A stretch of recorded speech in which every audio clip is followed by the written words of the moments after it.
I get a lot of feedback from parents that they don't feel heard, and there's a very lack of communication.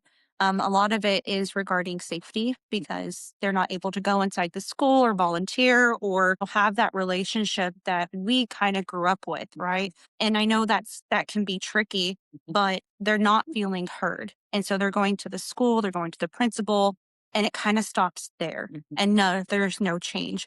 What is the right place to communicate those kind of questions, concerns? Where's the proper place to give that feedback? That's a great question. I would say if you don't feel like going to the principal is meeting your needs, then I believe it's time to go to the next level.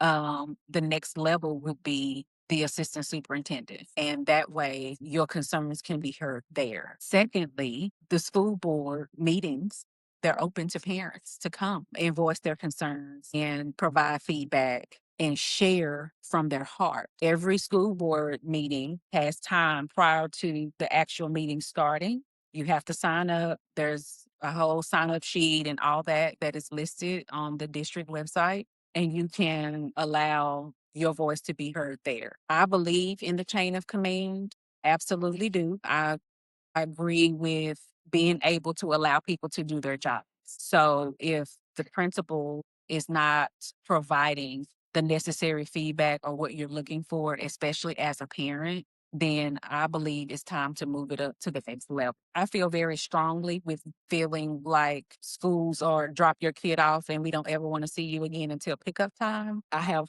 lots of strong concerns with that because I'm a parent as well.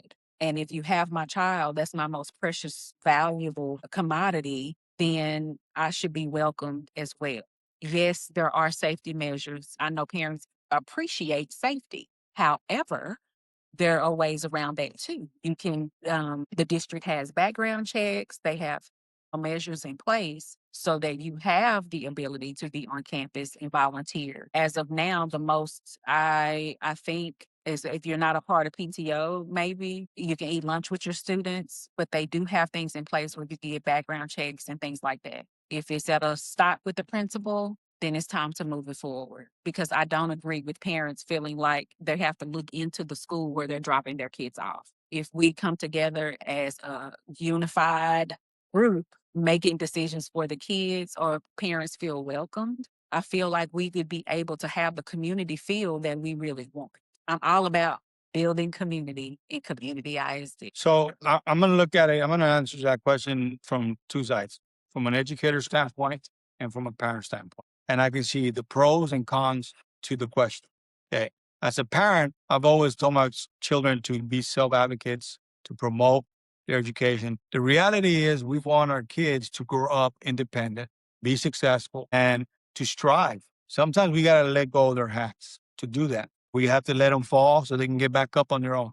We have to let them speak up for themselves in class, speak up to their teachers and advocate for the things that they want, right? That's important for self growth, for maturity, for emotional well being, for confidence building. It helps children. And I'm telling you 100% the truth. Those are the kind of things that I try to implement and integrate into the development of my own children. I want them to grow up, be strong, self uh, driven individuals. Still do. Now, our kids are our most precious cargo. We send them to school. We want them to be safe. We want them to come back in one piece. But we also want to be involved. But it's a fine line, right? Being involved in your kids' education is important. But the district and the school has to consider every kid in that campus. And so if there has to be a time and place for parents to be involved in school. Cannot be a revolving door. It opens your school up and makes the school vulnerable to points of entry, to individuals coming in. The district has to uphold the safety and security of all the children. And so that's why I say it's a juggling act.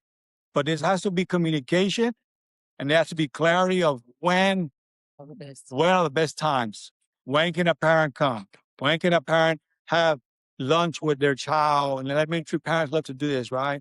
And there has to be a balance, but there has to be a platform. You have meet the parents nights. You have meet the teachers. Right. You have these opportunities when the district will allow the parents to come and voice concerns, voice the interest of wanting to have partnerships with the school, right? So it's important to have that communication. Now, in most schools that I've worked at, there's that open line of communication where a parent can reach out to an administrator and get a response. My rule of thumb has always been 48 hours. Like if you email me, I'm gonna try to email you back in 48 hours. And we'll try to explain how we conduct our daily routines at a campus and when are the best times for you to come and get involved with your child. There's got to be a balance. I'm more concerned about parents not feeling like the principals are returning emails or calls. That's alarming. Yeah, unfortunately we have a lot of that. That's like we have like moms groups and stuff within our neighborhood, and so there's a lot of feedback, and a lot of parents have chosen to pull their students out of community ISD and homeschool. We have a pretty large population of homeschool kids, I feel like right now, and it's kind of growing. That is what motivates me, aside from me loving children and wanting to help this district. The fact that we're losing, and you're not the first parent that I've heard from about pulling their kids and homeschooling, is so alarming. But as a mom in this district, I get it. I get it. Unfortunately, I get it, which is why I want to do what I can to help fix it.